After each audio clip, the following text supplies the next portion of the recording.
Millionaire in accident before wedding, falls into coma. Wakes up shocked to see the cleaning lady. Hello, welcome. Enjoy, subscribe, and activate notifications. The sun blazed brightly over Los Angeles, reflecting off the glass buildings and the turquoise waters of the Pacific Ocean. The vibrant city, full of life, was the backdrop for an event that promised to be unforgettable. Sometimes, the ones who should nurture our gardens end up tearing away the petals. Ethan Carter, a young millionaire with deep-set eyes and dark hair, drove his luxury car towards the church, dressed impeccably in his groom's suit. His heart raced with anticipation as he imagined the moment he would see his fiancée, Emily Davis. As he navigated the streets of Los Angeles, his mind was filled with dreams and hopes, envisioning the life they would build together amidst the luxury and beauty of a city that never slept. But fate had other plans. Suddenly, his phone began to ring. Ethan glanced at it and saw Emily's name on the screen. I should answer, he thought, even though he knew it wasn't wise. With one hand on the wheel, he swiped to answer the call, realizing too late that he had forgotten to connect his hands-free device. Emily's voice rang out, loud and clear. Where are you? I'm already at the church, and all the guests are waiting for you. How could you be late to our wedding? Don't you dare leave me standing here. Emily's impatience was palpable. I'm sorry, I'm on my way. I got stuck in traffic. Ethan tried to explain, feeling the weight of the situation. Traffic, Emily exclaimed, her tone full of disbelief. I can't believe this. Hurry up, Ethan. This is our wedding, not just some social event. I'm almost there, love. Just give me a few more minutes, Ethan replied, trying to stay calm. But as he spoke, he couldn't help but glance away from the road, focusing more on the conversation than on driving. The phone continued to buzz with messages and calls from Emily, each one more urgent than the last. Nervously, Ethan tried to speed up to get there faster, but fate had other plans. A truck appeared out of nowhere, and as he swerved to avoid it, he lost control and veered off the road, crashing into a ditch. In an instant, everything went black. Sometimes, darkness is an opportunity to find the light. The church was elegantly decorated, white flowers adorning every corner, and a soft melody filled the air. The guests, dressed in their finest, murmured among themselves, wondering where the groom was. Emily, standing by the altar, tried to keep her composure, but her impatience was evident. Where could Ethan be? Murmured one of the bridesmaids. He must have had some delay, another replied, trying to calm the situation. Suddenly, Emily's phone rang loudly, and she paled as she answered. What? She exclaimed, covering her mouth with her hand. This can't be happening. I'm sorry, miss, said the man on the other end of the line. Your fiancé has been in an accident. He's alive, but in a coma at Central Hospital. Emily felt her world crumble around her. Her legs gave way, and she had to lean on a pew to keep from collapsing. Anger and frustration welled up inside her, fighting to break free. This can't be happening, she cried out, her voice filled with despair. Now I have to go to a hospital, and I hate those places. Her friends and family tried to console her, but Emily was too distraught to listen. She took a deep breath, trying to calm herself, and decided to go home first to change out of her wedding dress. She couldn't bear the thought of being at the hospital in such a luxurious gown. When she finally arrived at the hospital, dressed in more comfortable clothes, she headed to the emergency room. The diagnosis hadn't improved.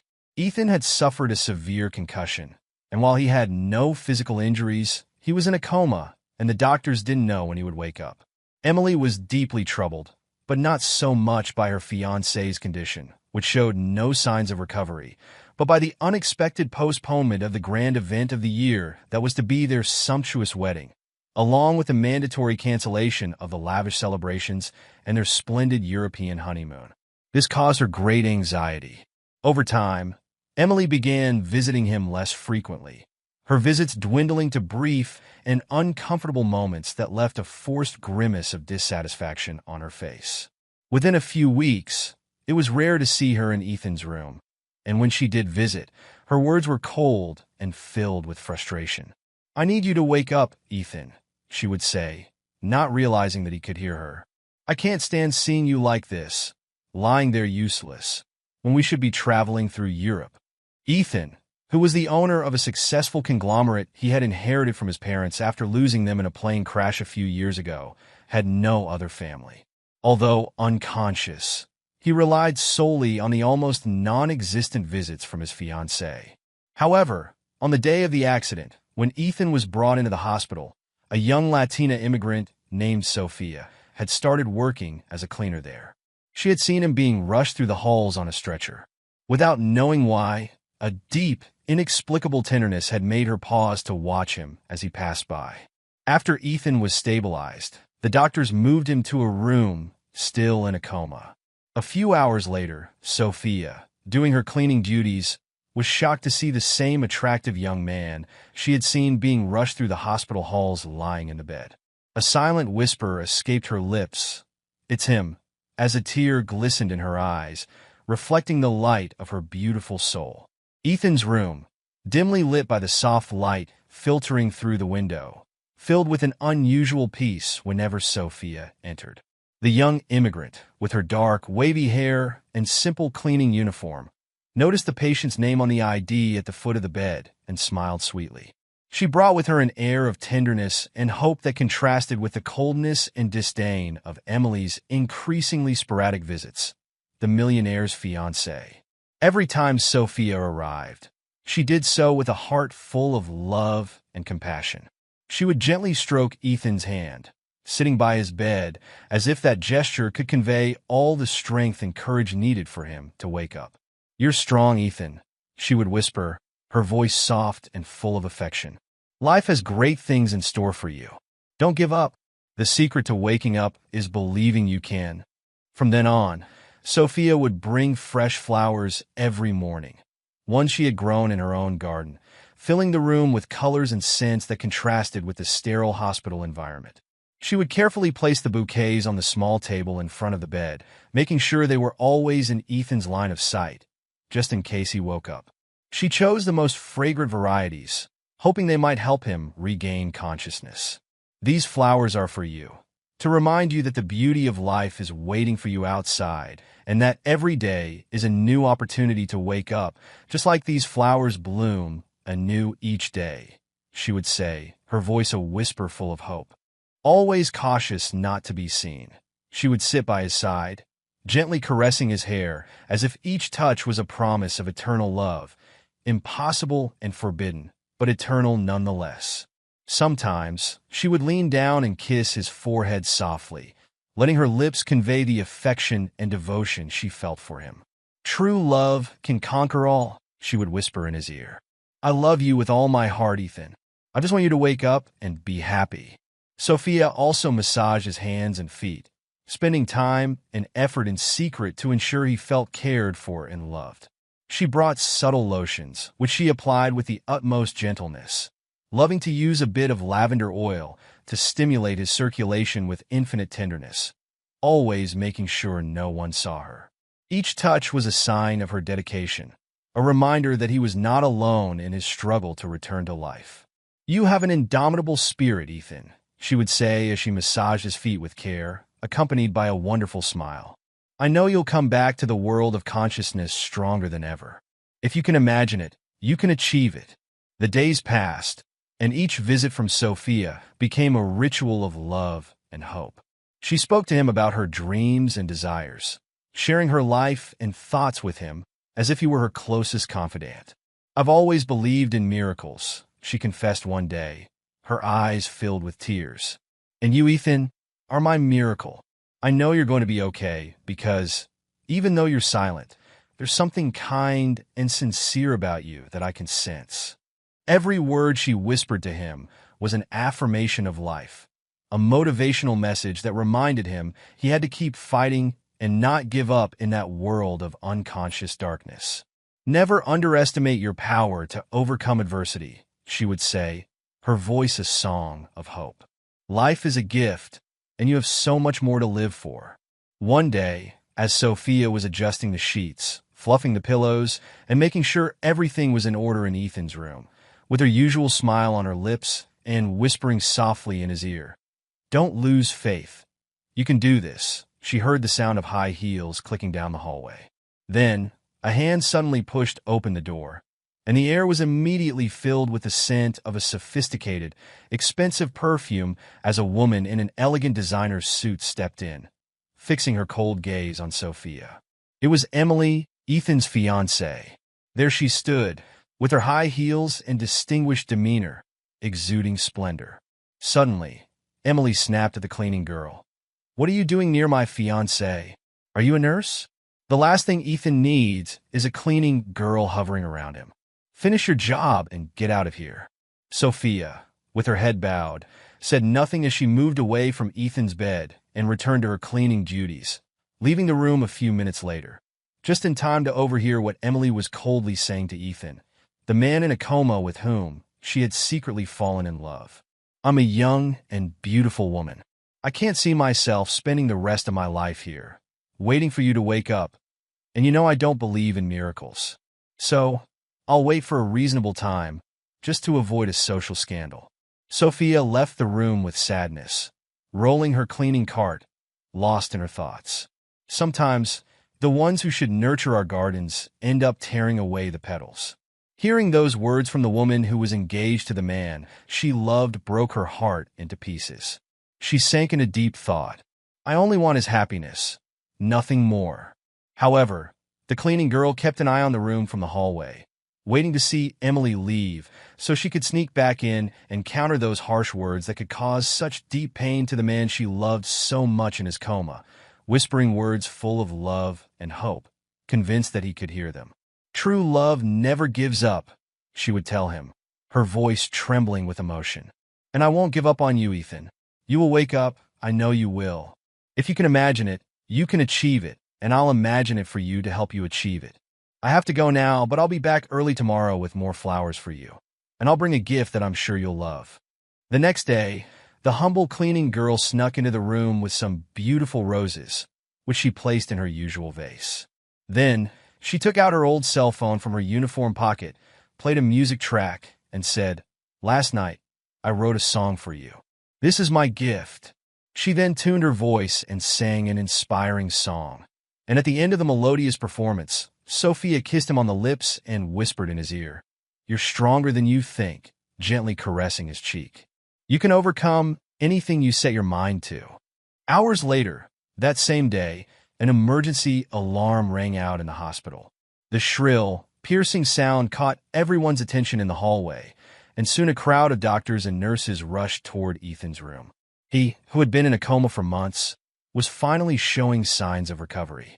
The nurse in charge, her heart pounding with excitement, checked Ethan's vital signs as his eyes slowly opened. A murmur of amazement spread among the medical staff surrounding the bed, completely in awe. It was a miracle. Sophia, while pushing her cleaning cart down the hall, heard the rumors starting to circulate. "The young millionaire has woken up," whispered the nurses, and her heart, though filled with joy, also ached with pain. "What matters is your happiness, Ethan," she repeated to herself, aware that now that he was awake, her place was even more insignificant. She knew she would only be allowed back in the room to clean, that her presence would no longer be welcome, as his fiancée would never leave his side, and she would never again be able to whisper in his ear. Sadness consumed her, but so did the joy of Ethan's miraculous recovery. The duality of her emotions tore her apart inside. Shortly after, Emily, Ethan's fiancée, arrived at the hospital, her elegant figure standing out among the crowd. Her expensive perfume filled the air, and her cold, calculating eyes immediately fixed on the door to her fiancé's room. With determined steps, she entered the room, where Ethan, still weak, tried to focus his eyes on the figure approaching him. "Ethan," Emily exclaimed, her voice a mix of relief and reproach. "I can't believe you're awake. You have no idea how worried I've been. Finally, we can resume the wedding and enjoy our honeymoon in Europe." Ethan, still disoriented, looked at her with a faint smile, but there was something in his expression that hinted at confusion. Emily, used to being the center of attention, quickly moved closer to him, leaning down to kiss his forehead. In her haste, She accidentally knocked over the glass of water on the nightstand, spilling it onto the floor.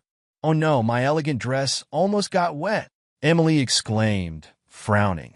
"This is the last thing I needed right now." Without wasting time, she opened the door to the room, and seeing Sophia cleaning the hallways from afar, she called out sharply, "You cleaning girl?" Her voice echoed in the hallway. "Come here immediately and do your job." Sophia, startled, left what she was doing and, with her head bowed, made her way to Ethan's room, feeling the weight of the situation. She entered the room and, without daring to lift her gaze, began to clean up the mess Emily had caused.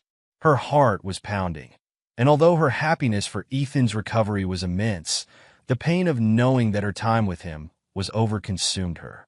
Emily, impatient and annoyed, turned to Sophia. "Is everything clean?" she exclaimed, crossing her arms with a gesture of impatience. "I don't understand why you're still here. You're intruding on our privacy. Get out now." Sophia, in a barely audible voice, responded in a whisper, "I'm sorry, miss." And as she was about to leave, pushing her cleaning cart, Ethan, who had been observing the scene in silence, slightly sat up in bed, stunned by the sound of Sophia's voice. Something inside him stirred, a familiar sensation, a hazy memory of words whispered in the dark. With evident effort, he spoke, "Wait, stop. Repeat what you just said." Emily, not understanding anything, turned to him, frowning. "What are you talking about, Ethan?" she asked, her tone tinged with confusion and concern. "Have you lost your mind? Has being in a coma affected you?" But he ignored her, his attention entirely focused on Sophia. "Speak," he insisted with an urgency that surprised everyone in the room. "Tell me your name." Sophia, even more embarrassed, lowered her gaze, feeling the weight of both their eyes on her. With a trembling voice, she responded, "My name is Sophia. I'm sorry for disturbing you, sir." Upon hearing this, Emily frowned with disdain and in a mocking tone said, "Sophia? What a simple name, fitting for someone who only knows how to clean. I don't know what you think you're doing here, but that's enough. You're here to clean, not to bother my fiancé." But Ethan couldn't contain the emotion growing inside him. A slow but radiant smile spread across his face as he murmured, "It's you. It's always been you. You're real. The woman from my dreams is real. I didn't imagine you." Emily, completely bewildered, took a step back, looking at Ethan as if he had lost his mind. "What are you talking about, Ethan?" she demanded, her voice rising in disbelief. "What is this? This is ridiculous." But Ethan, his gaze fixed on Sophia, continued, "It wasn't a dream. All this time, in the darkness, I heard a voice that filled me with hope, that gave me the strength to keep fighting. And now I know it wasn't a dream. It was your voice, Sophia." Sophia, unable to hold back the tears that began to flow from her eyes, took a step back, overwhelmed by the intensity of the situation. Emily, furious and feeling humiliated, tried to interrupt. "This is absurd, Ethan. You don't know what you're saying. You're delirious." But Ethan wasn't listening to her. He reached out his hand towards Sophia, his eyes filled with deep gratitude and tenderness. "Sophia," he said, his voice a whisper full of emotion, You were the one who kept me alive. It was you who brought me back to life." Sophia, her heart in her throat, didn't know what to say, her mind struggling to process Ethan's words. However, her love for him, her silent devotion, had found an echo in her soul. And now, for the first time, she felt that everything she had done hadn't been in vain. Emily, unable to endure any more, convinced that her fiancé was suffering from some kind of hallucination, turned towards the door with a gesture of anger. "This is madness. I'll come for you tomorrow when you're discharged, and I hope by then you've come to your senses. Remember, we have to make up for all the lost time to speed up our wedding," she exclaimed before leaving the room, her demeanor haughty, but her interior filled with confusion and rage. Ethan, holding Sophia's hand, looked into her eyes, and in that moment, everything that had happened between them, everything she had done in silence, seemed to come alive in his gaze. "Sophia," he said softly, his voice breaking with emotion, "thank you. Thank you for everything." Sophia, with tears streaming down her cheeks, could barely speak, her voice a trembling whisper. "You don't have to thank me. I just want you to be happy." The room filled with a silence heavy with emotions, a silence that spoke of all the feelings that had built up over those months, of all the unrequited love, of all the hope that had finally borne fruit. Ethan, with a smile that radiated deep peace, gently pulled her into a full embrace. And in that moment, without daring to say anything, they both understood that what they shared went beyond words, beyond any rational explanation. It was a bond forged in silence, in darkness, and now, in the light, it was revealed as what it truly was, a miracle. The next day, Emily arrived early to help her fiancé get ready to leave the hospital and return to his mansion.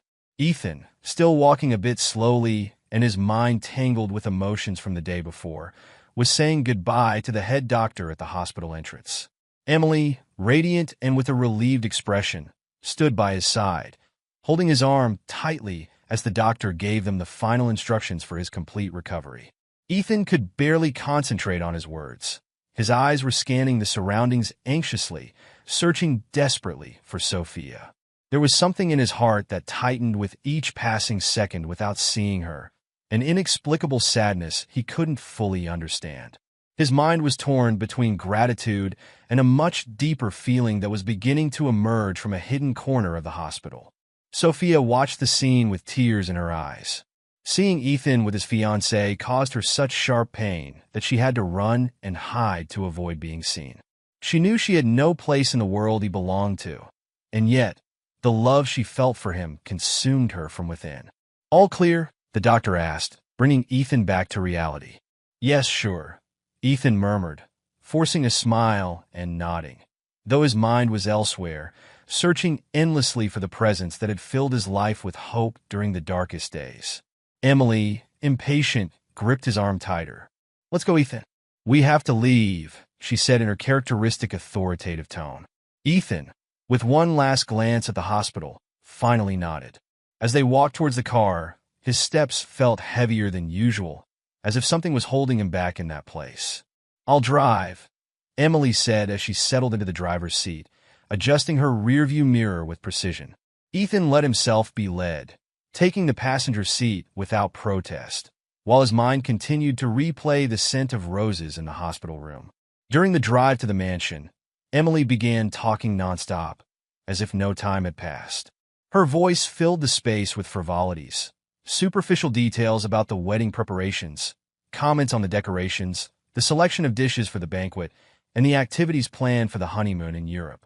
"Ethan, imagine how magnificent it will be," Emily exclaimed, her enthusiasm unwavering. "The wedding is in a week, and everything is ready. Every detail is perfectly organized.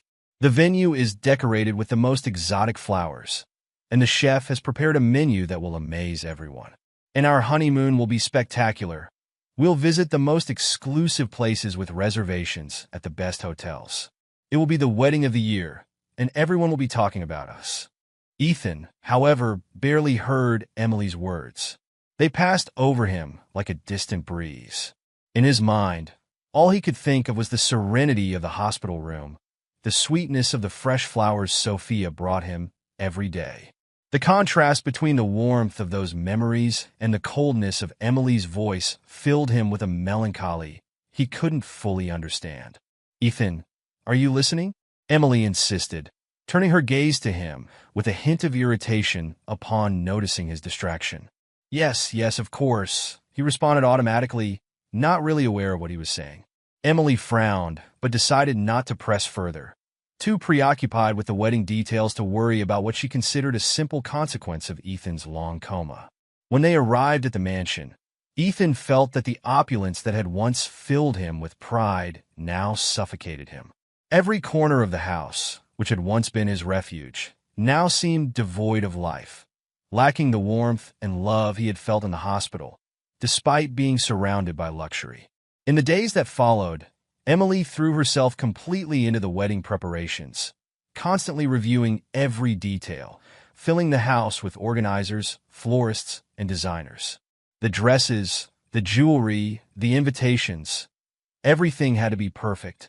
The wedding, according to her, had to be a memorable event worthy of their social status. "Ethan, come see these options for the centerpieces," she would call out to him repeatedly, showing collections of floral arrangements and lavish decorations. Ethan followed her without protest, letting her make all the decisions. But inside, a void was growing, a sense that something essential was missing from his life. The conversations with Emily felt hollow, devoid of meaning, and his thoughts constantly drifted to the young immigrant who had been his only comfort during those long months of unconsciousness. One afternoon, while Emily was arguing with the wedding planner about the seating arrangements in the reception hall, Ethan found himself in the mansion's garden, surrounded by exotic flowers that couldn't erase the memory of the roses Sophia had brought him at the hospital. He bent down to pick one of them up, but its scent seemed artificial, too elaborate, lacking the authenticity he had loved so much. He closed his eyes, and for a moment, he could feel Sophia's presence beside him, whispering words of encouragement and hope, as she had done so many times at the hospital. His heart raced as he remembered her voice, so soft and warm, so different from the superficial world that now surrounded him. "Ethan, what are you doing out here?" Emily's voice snapped him out of his reverie. She was watching him from the doorway, a touch of impatience on her face. "Nothing, just thinking," he replied, releasing the flower and standing up with a sigh. "You don't have time for daydreaming. The wedding is in a few days, and we need you at your best. Everyone will be there, expecting to see you as the successful businessman you are. We can't afford any mistakes." Ethan nodded, feeling more trapped than ever. He knew he was about to enter a life that no longer felt like his own, a life full of superficialities and appearances. But he was too confused and exhausted to fight against it. The days passed quickly, and the mansion was filled with frantic activity. Emily, always perfect and radiant, supervised every detail, ensuring everything was in place. But as the wedding day approached, the unease in Ethan's heart only grew. The wedding day arrived, and the mansion was dazzling. The gardens had been decorated with lights and flowers. The reception hall was filled with exquisitely arranged tables, and a multitude of guests gathered, all dressed in their finest, awaiting the event of the year. Emily was radiant in her wedding dress, surrounded by bridesmaids who constantly showered her with compliments. Ethan, on the other hand, felt more lost than ever. As he dressed in his groom's suit, he looked at his reflection in the mirror and barely recognized the man he saw. He remembered Emily's words, the promises of a life of luxury and success.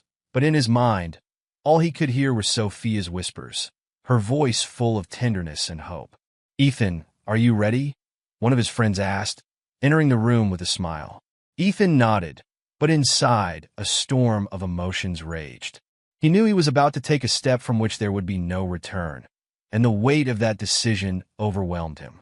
Meanwhile, at the hospital, the cleaning girl who had learned about the wedding through social media tried to immerse herself in her work, tears she tried to hide streaming down her face as she repeatedly told herself, "What matters is your happiness, Ethan."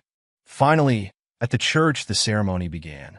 Emily entered the hall with a firm step, radiant in her dress, as everyone present admired her in awe. Ethan waited for her at the altar, his mind struggling to focus on the moment, but the image of Sophia, the cleaning girl, kept invading his thoughts. When it came time for the vows, Ethan took Emily's hand, but in his mind, the words he was supposed to say felt empty, devoid of the emotion he had expected to feel on a day like this. The essential moment had arrived. Ethan, standing at the altar, took Emily's hand as the priest began reciting the wedding vows. The church was silent, all eyes on the couple. The priest's voice resonated solemnly in the air as he asked, "Ethan Carter, do you take Emily Davis as your lawful wife, to love and respect her in sickness and in health, in wealth and in poverty, until death do you part?" For a moment, time seemed to stand still. Ethan felt the weight of the question, and at the same time, a flood of memories began to invade his mind. The soft whispers of Sophia echoed in his memory, the words of encouragement she had spoken while he lay in a coma.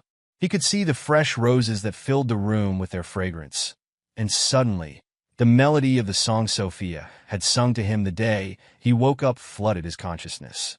Finally, he remembered that it was that song that had sparked his return, that had awakened his soul from the darkness. And in that moment, everything became clear. The gaps in his mind were gone. Ethan vividly recalled the cruel words of Emily, the disdain in her voice as she told him she didn't believe in miracles, that she wasn't willing to wait. He remembered how those words had caused him such deep pain, even when he couldn't move or respond. And in contrast, he remembered Sophia's tenderness, her silent devotion, her selfless love. Ethan began, his voice trembling as he looked directly into Emily's eyes. I now remember everything. Emily looked at him, confused. What are you talking about, Ethan? She asked, a hint of impatience in her tone. Ethan took a deep breath and continued, his voice gaining strength with each word. I remember what you said while I was in a coma. Emily, I remember how you told me you didn't believe in miracles, that you weren't willing to wait. He paused, feeling the anger and sadness swirl inside him. I remember how you were more concerned about the suspension of our wedding and the honeymoon than my life itself. A murmur of surprise rippled through the church. Emily paled, her face showing a mix of disbelief and anger. That's not true, she exclaimed, trying to regain control of the situation. You don't know what you're talking about. You're confused from all the time you were in a coma. Ethan shook his head, a calm resolve taking over him. No, Emily, I'm not confused. I remember everything clearly now. And I also remember how that cleaning girl, that young immigrant I'd never met, took care of me with more love and dedication than you ever did. It was she who gave me the strength to wake up, who brought me back to life. She never stopped telling me, if you can imagine it, you can achieve it. Emily looked at him in disbelief. What are you saying? That insignificant cleaning girl? This is ridiculous. I thought you were delirious from the coma. What is all this in the middle of our wedding? This must be a joke. But Ethan was no longer listening to her words. His heart was decided. Emily, I can't go through with this. My heart belongs to someone else, someone who has shown me what true love is. He paused, his gaze firm. I'm sorry, but I can't marry you. The declaration hit the church like a bomb. Emily, in shock, exploded with anger. This is madness. You've gone crazy, Ethan. You can't do this to me. I'm Emily Davis. This wedding is the event of the year, and you can't just... But Ethan was no longer listening. With a determination he hadn't felt in a long time, he let go of Emily's hand and took a step back, away from the altar. I'm sorry, Emily, but I know you'll get over it with the next millionaire, he said one last time before turning and walking out of the church, leaving behind an enraged bride and a stunned crowd of guests. He got into his car and drove straight to the hospital, his heart pounding as he sped through the streets, the city's lights flashing around him. When he arrived, he parked hastily and ran towards the entrance, desperately searching for Sophia. Where is Sophia, the immigrant cleaning girl? He asked one of the nurses at the reception. I need to find her. The nurse looked at him, confused. I'm sorry, sir. I don't know exactly where she is. She works in the cleaning area, but right now, I don't know which part of the hospital she's in. Desperation began to grip Ethan. He couldn't let Sophia slip away now, not after everything that had happened. He looked around and saw the intercom used for making announcements throughout the hospital. Without thinking twice, he turned to the nurse. Please, I need to use the intercom, he said, his voice urgent. The nurse looked at him surprised. It's not allowed for patients or visitors to use the intercom system, sir. Only authorized personnel can do so. Ethan, wasting no time, looked the nurse in the eye, pleading. Please, it's an emergency. I need to find her. I beg you. If you've ever believed in love, help me now. The nurse hesitated for a moment, but something in Ethan's voice and gaze convinced her. She nodded slowly and took the intercom microphone herself. Her voice echoed through the hospital. Sophia, the cleaning girl, please report to the hospital's main entrance immediately. Ethan ran to the entrance to wait, his heart racing. A few minutes passed, feeling like an eternity, until the door opened, and Sophia appeared in her cleaning uniform, her face marked by surprise and confusion. What's going on? She murmured, looking around without seeing anyone. Just then, she felt a gentle touch on her back. She quickly turned around, and to her astonishment, she saw a man with his face hidden behind a huge bouquet of roses he had bought on his way to the hospital. "Who are you?" Sophia asked, her heart pounding in her chest. "You must be mistaken. You must be confusing me with someone else. I'm just a cleaning girl." The man, without saying a word, slowly lowered the bouquet of flowers, revealing his face. It was Ethan, his eyes full of tenderness, looking at her intently. "No, Sophia," he said in a soft, emotion-filled voice. "You are much more than that. You're the woman who stole my heart." Sophia, blushing and utterly bewildered, could barely speak. "Shouldn't you be at your wedding? What are you doing here?" I just want you to be happy." Ethan took a step towards her, a warm smile on his lips. "You are my happiness, Sophia," he whispered before leaning in and giving her a gentle, tender kiss, full of the promise of a future they were only just beginning to discover. "I promise never to forget that this is a love for a lifetime," he added as he hugged her tightly. Then, he pulled out a small velvet box from his pocket. When he opened it, it revealed the most beautiful engagement ring Sophia had ever imagined. Her eyes filled with tears as Ethan slipped the ring onto her finger, sealing a commitment born in the most unexpected place and at the darkest moment, but now shone with the purest light. With the roses in one hand and their love in the other, Ethan and Sophia left the hospital together, ready to start a new life. A life filled with love, hope, and above all, the promise that true miracles always find their way. I sincerely hope you enjoyed the story. I'm sure the next video appearing on your screen will also move you. Don't forget to subscribe to the channel, give it a like, and activate the notification bell so you don't miss our upcoming videos. A big kiss, and see you in the next story.